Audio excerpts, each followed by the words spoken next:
Olá, no programa Cenários de hoje, eu irei conversar com o professor Marcelo Neri sobre assistência social, sobre Bolsa Família, Auxílio Brasil, o que ele chama de Bolsa Família 2.0, o que pensar sobre o assunto para 2022 e para os próximos anos.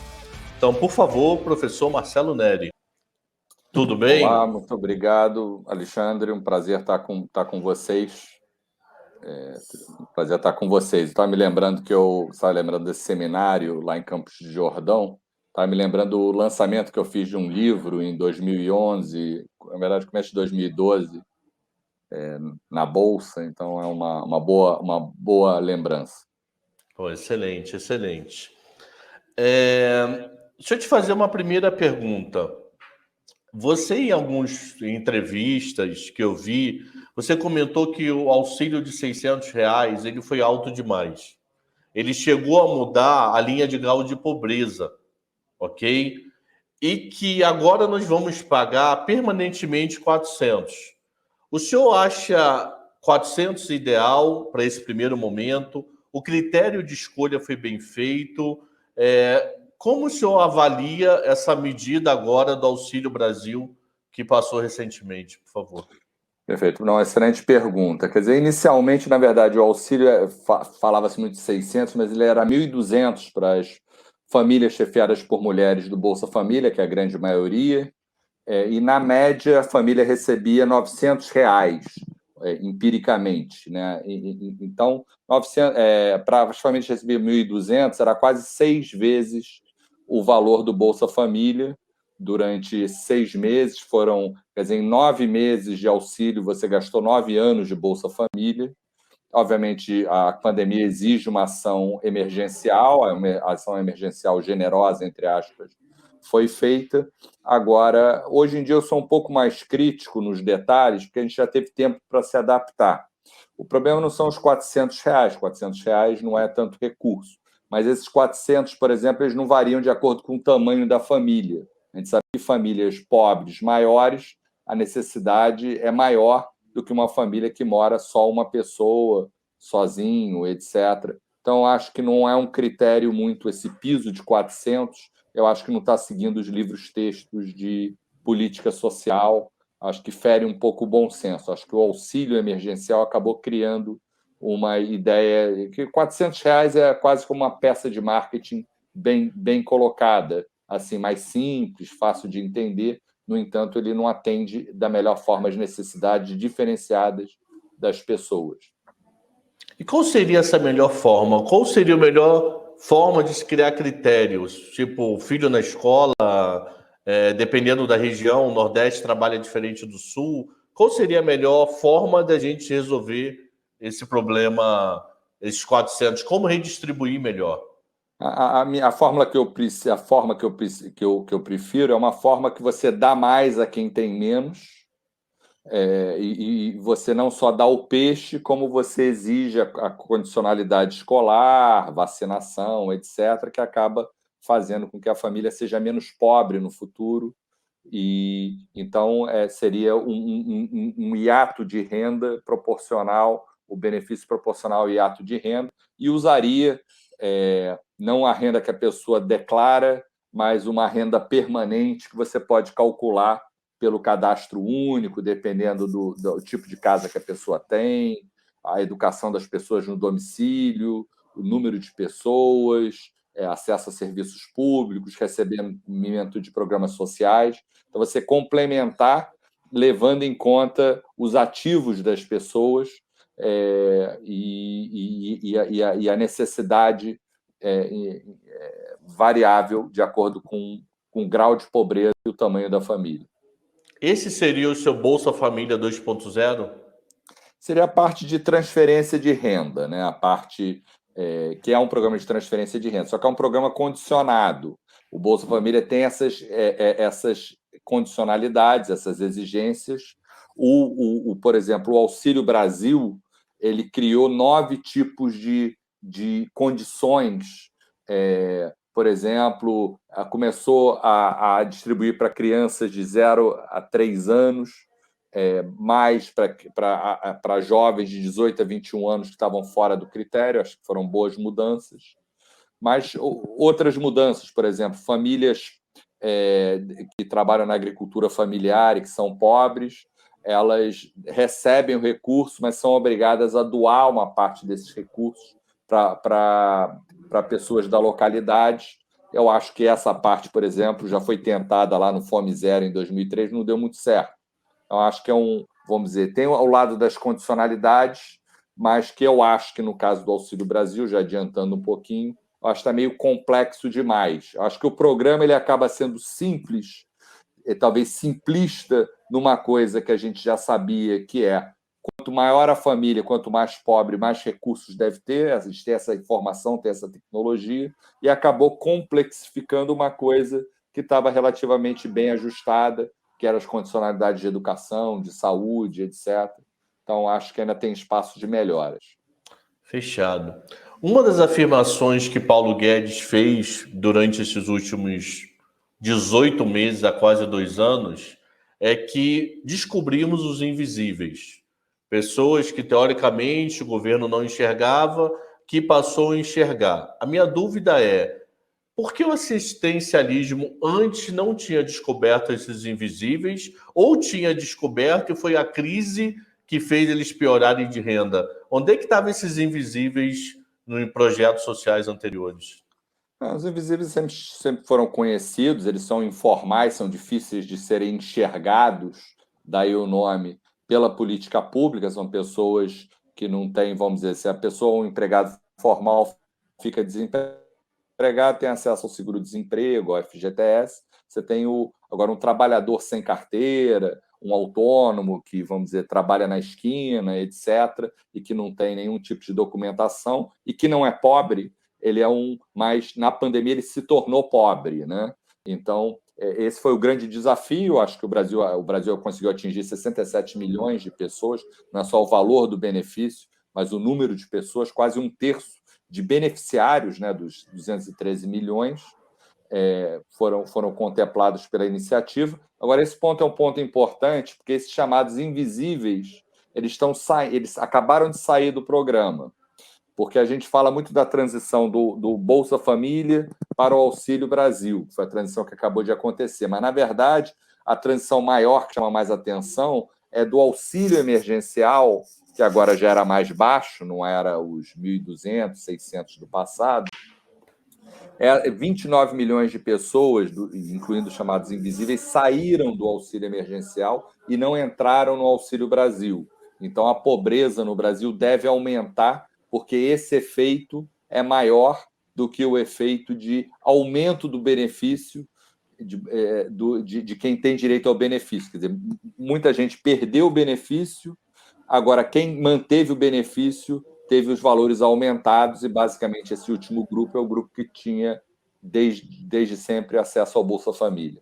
Então é como se tivesse criado uma elite na linha de pobreza. Meio forte que eu estou dizendo, mas em vez de dividir para 2, um está ganhando muito e o outro está ganhando 0, é isso? Exatamente, isso pode gerar até um certo tipo de problema político. Acho que isso é um bom ponto no sentido de que não só as pessoas se acostumaram ao auxílio mais generoso e elas se ressentem, mais do que se não tivessem recebido antes, e 2, você cria, quer dizer, a pessoa pode ter um vizinho que recebe o Auxílio Brasil e ele que recebia o auxílio emergencial deixou de receber, pode gerar um tipo de tensão. Comparar com essa comparação pode ser bastante frustrante para quem perdeu o benefício. Fechado. Uma dúvida, eu li alguns textos já tem alguns anos, tá? Por isso a pergunta, eu quero saber o quanto esse número está atualizado. De cada R$1 que você investia no Bolsa Família, você gerava para o ambiente econômico algo próximo de 1,80. Esse número ainda está válido? Isso também é válido para o Auxílio Brasil? Sabe me dizer? Não, são números estruturais, mas obviamente sempre ajustam, mas eles mostram que as diferenças são tão grandes, quer dizer, um real para o Bolsa Família tem um multiplicador na economia, se tiver capacidade ociosa, né, se tiver capacidade de aumentar, esse aumento de demanda gera um efeito 4 vezes maior do que, por exemplo, o FGTS, que é um recurso que vai mais para o grupo de alta renda, o grupo formal, porque os pobres consomem boa parte da renda, então eles fazem a roda da economia girarem, o que é um ponto importante, porque, quer dizer, uma política de combate à pobreza, ela tem esse objetivo inicial, mas ela acaba gerando um efeito multiplicador maior na economia. Esse ponto é importante porque, por exemplo, para entender por que a economia brasileira demorou tanto a sair da grande recessão brasileira, ali a desigualdade estava aumentando e os benefícios do Bolsa Família estavam caindo, estavam em queda livre. Então, isso talvez tenha dificultado a retomada da economia e certamente agora é uma questão presente, porque um grupo grande de pessoas que estava no auxílio emergencial deixou de estar. Isso vai ter impacto não só sobre a pobreza, mas possivelmente sobre a economia. Tá, fechou. Falar desse último ano aí de Covid, além de a gente falar de Bolsa Família, Auxílio Brasil, também temos que falar da minha visão de educação. Eu li algumas entrevistas, escutei e li algumas entrevistas suas. Eu queria detalhar um pouco mais o tema. Nós tivemos no mundo da educação criados-se grande dois mundos, vai. Um mundo que eu tô, que eu posso me dar o luxo de dizer que eu tô, que é minhas filhas com 9 anos de idade ficaram uma semana sem aula. Na semana seguinte, a faculdade tinha toda uma tecnologia, ao colégio, né? Elas têm 9 anos de idade, toda uma tecnologia, todo um sistema, tinha suporte dentro de casa e elas, podemos dizer que a qualidade não é igual ao presencial, mas elas perderam 1, 2 semanas de aula e a vida continuou. Já classes menos favorecidas, ele não tinha nem micro em casa, ele não tinha nem acesso à tecnologia. A própria escola não tinha como se adaptar. E até isso voltar ao normal se demorou muitos meses. Qual o problema social que o senhor consegue enxergar nesses dois mundos, que eu acho que se distanciou cada vez mais? As minhas filhas, classe média, não perderam nada, e você tem um grande grupo de classe social que praticamente perdeu um ano, se não perdeu até mais. Por favor. Quer dizer, na verdade, isso é absolutamente verdade. O tempo de escola de uma família da classe AB, ela foi mais de 3 horas, de uma criança de 5 a 9 anos, da classe E, os pobres, foram menos de 2 horas. Esse gap de horas e de aprendizagem, de frequência escolar, que vinha diminuindo há 30, 40 anos, desde o nível muito, muito baixo, muito alto, né, muito ruim de educação, de muita desigualdade de educação, vinha melhorando. Com a pandemia, isso volta a abrir. Você tem um gráfico boca de jacaré com consequências para o futuro.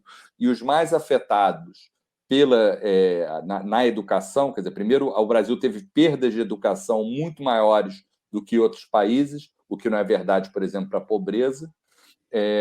E os mais prejudicados foram os mais pobres, como você falou, foram os mais novos, por exemplo, crianças na faixa etária das suas filhas, 5 a 9 anos, na média, você voltou a níveis de 2007, a evasão escolar.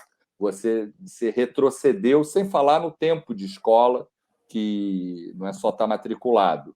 Então, foram crianças mais pobres, crianças mais novas, de 5 a 9, menos 15 anos, o garoto sabe mexer na internet, se vira sozinho, depende menos do tutor, uma criança menor depende mais, e também crianças em áreas mais remotas, tipo assim, vamos dizer, no estado do Pará, por exemplo, muita gente não teve acesso a nada, enquanto Santa Catarina, 2% no Pará que teve acesso, 42% em Santa Catarina. Então, tem esses componentes, e o problema disso é que isso gera consequências futuras para a produtividade da economia e para a desigualdade da economia, porque educação é o tipo de política que afeta tanto o crescimento, tanto a prosperidade, como a desigualdade. Então, a gente tem as chamadas cicatrizes do Covid, que precisam ser tratadas, principalmente porque houve um grande retrocesso no aprendizado. Não é que o aprendizado das crianças parou e elas voltam sem ter conseguido avançar nesse período de pandemia. Elas desaprenderam, porque se você não usa o conhecimento, principalmente nessa idade, você não fixa. Então, tem um grande desafio de voltar, de curar essas feridas da pandemia na educação, que tem consequências de longo prazo para a economia e para o lado social. Aí a pergunta que eu faço, como curar essa ferida? E a história, o estudo diz que aproximadamente em quantos anos nós podemos voltar à curva anterior? Imagina, teve uma curva, caiu, manter o desenho dessa curva de melhora. Isso é rápido? Isso, Vai demora demorar. séculos? Como é que funciona isso, por favor? Não, vai demorar, infelizmente, porque, na verdade, o vento soprava a favor de uma educação ruim e desigual, mas ela vinha melhorando e ela passou a piorar. Então, a gente tem que recuperar a perda e recuperar o terreno que a gente teria avançado. Então, eu não tenho uma estimativa disso, mas as estimativas são de um aumento grande no aprendizado, que é o indicador final de educação, e na desigualdade de aprendizado. A gente tem uma medida, por exemplo, de tempo. Por exemplo, o efeito da recessão, os principais vítimas foram jovens. Ali, em algumas medidas, demoram 10 anos para você recuperar a perda da recessão, mas aí no mercado de trabalho. Na educação, a política de prazo mais longo, os números podem ser ainda piores. E quem vai sentir isso de forma mais rápida? Quem deveria tentar recuperar isso mais rápido? Seria o município? Por quê? Porque a maioria das escolas de ensino fundamental estão na mão do município. É ele que deveria trabalhar para recuperar esse gap?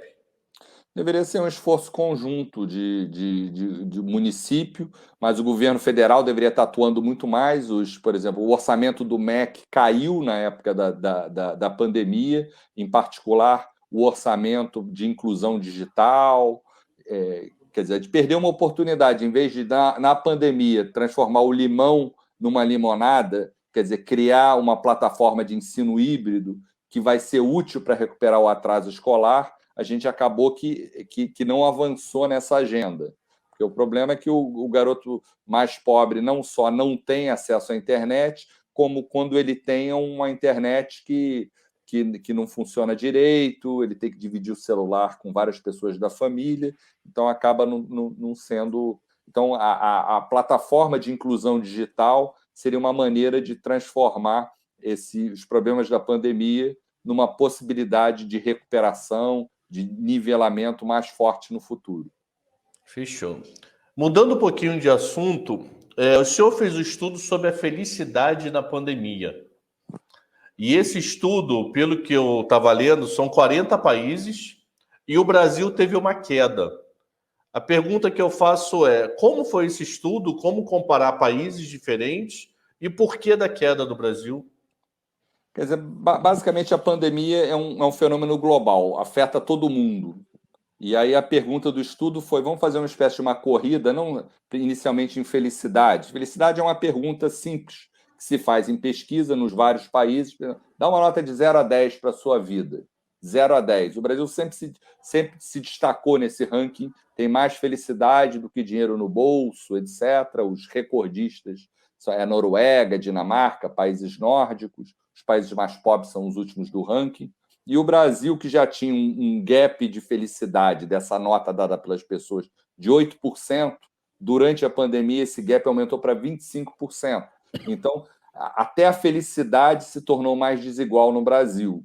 Mas a gente aplicou a mesma metodologia de comparar o Brasil com grupos de controle, que também sofreram a pandemia, mas tiveram outras políticas, etc. Isso também afetou a educação, como a gente falou, a saúde, a percepção de saúde das pessoas, a participação, a percepção sobre cuidados com o meio ambiente, da política ambiental. Então, o resumo da ópera, que se aplica à felicidade, mas essas outras dimensões portadoras de futuro, é que o Brasil piorou mais em várias dimensões do que outros países, esse grupo de controle, e a piora no Brasil se deu mais entre os mais pobres. E algumas dessas dimensões elas impactam no futuro. Então, a gente tem que tomar cuidado para reverter esse aumento de desigualdade ocorrido na pandemia. Fechado. Toda crise deixa um ensinamento. Pode ser crise pessoal, profissional, mundial, o que for. Qual foi o principal aprendizado que o Covid deu para a assistência social no Brasil? Acho que são dois aprendizados. Um aprendizado que a gente ainda está incorrendo nele, que é a necessidade de ações coletivas. O Brasil tem grandes problemas coletivos tradicionalmente, inflação alta no passado, violência, problemas ambientais, são problemas de relacionamento. E a pandemia deveria exigir do Brasil um comportamento coletivo, do tipo, eu me vacino para me proteger e para proteger o próximo, e vice-versa. Então, é a necessidade de ter ações coletivas, e o Brasil, que tem um forte sistema de saúde, o SUS, saúde pública, etc., seu padrão de desenvolvimento, a gente teve um desempenho pior do que a gente poderia, porque eu acho que essa lição da necessidade de ações coletivas ela ficou um pouco disputada nas várias vertentes, e eu acho que era um momento de você realmente trabalhar como um time, e não como pessoas com decisões isoladas. Então, eu acho que esse talvez tenha sido o grande aprendizado na pandemia. E o que podemos levar de bom, se podemos levar algo de bom, né, da pandemia? Eu acho que, por exemplo, o Brasil tem grandes ativos, assim, por exemplo, a própria instituição, a vacinação, era um ativo que já existe no Brasil, assim, enquanto tem países, por exemplo, um país que tem tradição em vacinação e tem um movimento anti-vacina muito forte, é a França, por exemplo. Uma série de países envolvidos. O Brasil já tinha uma cultura de vacinação relativamente arraigada, etc. E a importância de você ter esses ativos coletivos numa época que a gente sofre esse choque, que não foi uma, vamos dizer, uma crise não anunciada, essa crise do Covid. Então, a importância. E eu acho que talvez uma lição importante é a importância da gente seguir num caminho do meio. Na pandemia, a gente tem que olhar para o econômico e tem que olhar para o social ao mesmo tempo. É uma situação, a gente tende a optar por um ou optar por outro. E, na verdade, o Brasil ele tem grandes desafios econômicos, idem para o social. Então, a gente precisa ter uma visão integrada. E acho que, de alguma forma, talvez o nosso comportamento não tenha sido nem econômico, nem social, no bom sentido da palavra. Fechado. Indo já para a parte final do nosso bate-papo, o senhor, em abril desse ano, quer dizer, deixa eu falar o ano, porque esse programa pode ser que passe na primeira semana de janeiro. Em abril de 2021, junto com uma equipe, ajudou a escrever sobre aumentando a resiliência dos trabalhadores de baixa renda no Brasil. O que foi esse projeto? O que se pensou? O que podemos olhar sobre ele? É um projeto realizado pelo Banco Mundial, junto com o Ministério da Cidadania, etc., que é justamente uma agenda que é econômica e social ao mesmo tempo, que é a agenda de inclusão financeira dos mais pobres. Porque o que acontece é que os mais pobres eles têm menos acesso à proteção contra riscos e, ao mesmo tempo, têm riscos mais altos. Então, é uma política que você dá acesso a poupança, seguros, previdência privada, etc., para os mais pobres, acaba sendo uma política econômica e social ao mesmo tempo. E como é que funcionaria na prática? Isso seria, na hora que faz a carteira assinada, o governo teria projetos sociais? Como é que botaria na prática o projeto em pé? Seria, por exemplo, usar a plataforma do Bolsa Família, do Cadastro Único, você conhece as pessoas e as instituições financeiras poderem ofertar serviços, como nesse sistema de Open Banking, etc., para baixa renda.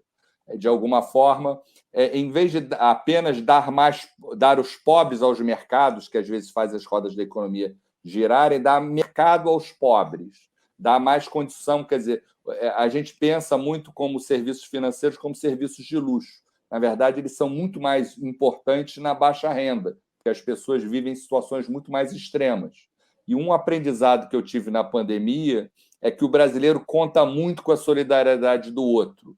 Família, parentes, etc. Só que quando está todo mundo, não só na montanha-russa, mas está no mesmo carrinho, fica muito difícil uma pessoa ajudar a outra. Então, dá importância você ter instrumentos robustos de proteção financeira. Então, é uma agenda nova que está em implantação no Brasil. Ainda eu diria que ainda não saiu da cabeceira para decolar, mas eu acho que é uma agenda portadora de futuro, porque o Brasil não é só um país de alta desigualdade, é um país de alta instabilidade, principalmente nos segmentos mais pobres.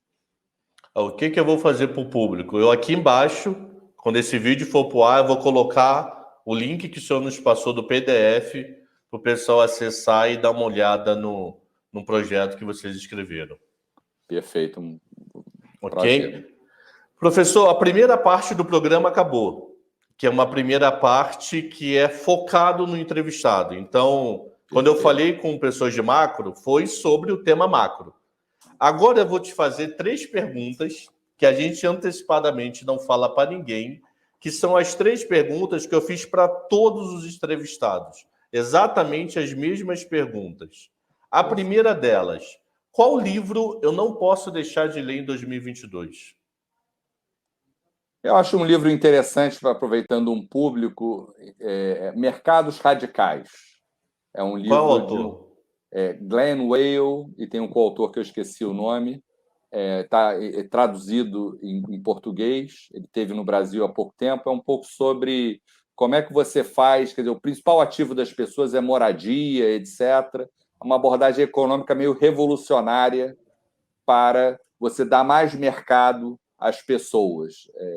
Não vou fazer spoiler, mas eu recomendo o livro. Tá bom. Uma segunda pergunta. Se o senhor pudesse bater um papo, sem problema de barreira de língua, com qualquer pessoa do mundo, que com 2 condições, que esteja viva e que o senhor nunca conversou, quem seria essa pessoa e por quê? Aí você me matou, porque o meu sonho seria conversar com o Nelson Mandela. Aí tem que ir no centro espírita, né? Eu estava lá na África do Sul quando ele faleceu, foi uma experiência muito forte, mas seria, vamos dizer, uma pessoa tipo Nelson Mandela, que é uma coisa impossível, uma pessoa que consiga observar com equilíbrio, sem revanchismo, pessoa que ficou 27 anos presa, mudou o seu país para melhor, sem querer forra por ter ido para a prisão, etc. Eu acho que é uma lição importante. Eu diria que o equivalente do Nelson Mandela, não ousaria dizer quem seria, porque talvez não exista hoje em dia no mundo. Barack Obama, não sei. Um Barack Obama, eu acho que ele tem muito de Nelson Mandela. Eu acho que é uma boa sugestão. Tá bom. Minha última pergunta. Tanto o senhor como eu somos professores. Imagina que eu levo o senhor para conversar com minha turma, que a média tem 18 anos de idade. Qual a dica de vida que você passaria para eles que poderia ajudá-los demais? Duas palavras. Primeiro, jovem está se tornando uma coisa rara no Brasil, que sempre foi visto como um país jovem. Então, os jovens contam muito. Eles vão ser muito valorizados, porque vai faltar jovens no Brasil, que é uma má notícia, mas é uma boa notícia para o jovem. E a segunda coisa é o seguinte, a vida hoje em dia ela é muito mais longa. Então, com 18 anos, você tem uma expectativa de vida, você tem mais 70 hoje, e vai ter, quando eles chegarem na terceira idade, a expectativa de vida vai ser maior. Então, é preciso ter uma vida boa, frutífera. Por exemplo, o aprendizado não é só na escola ou mesmo na universidade, vai ser um aprendizado da vida longa. Então, é se preparar para uma longa e boa vida com cuidado, assim, aprendizado a vida toda, cuidado, etc., porque esse talvez tenha sido o grande ganho que o mundo teve nos últimos anos, que o Covid colocou em xeque, felizmente temporariamente, é essa expectativa de vida mais longa que todos nós ganhamos. Então, cuide da saúde e conheça juros compostos, né? Exatamente. Então, professor, muito obrigado pelo bate-papo, foi muito bom. Até uma próxima e um bom 2022 para o senhor e para os seus familiares. Muito obrigado, Alexandre. Foi um prazer estar com vocês.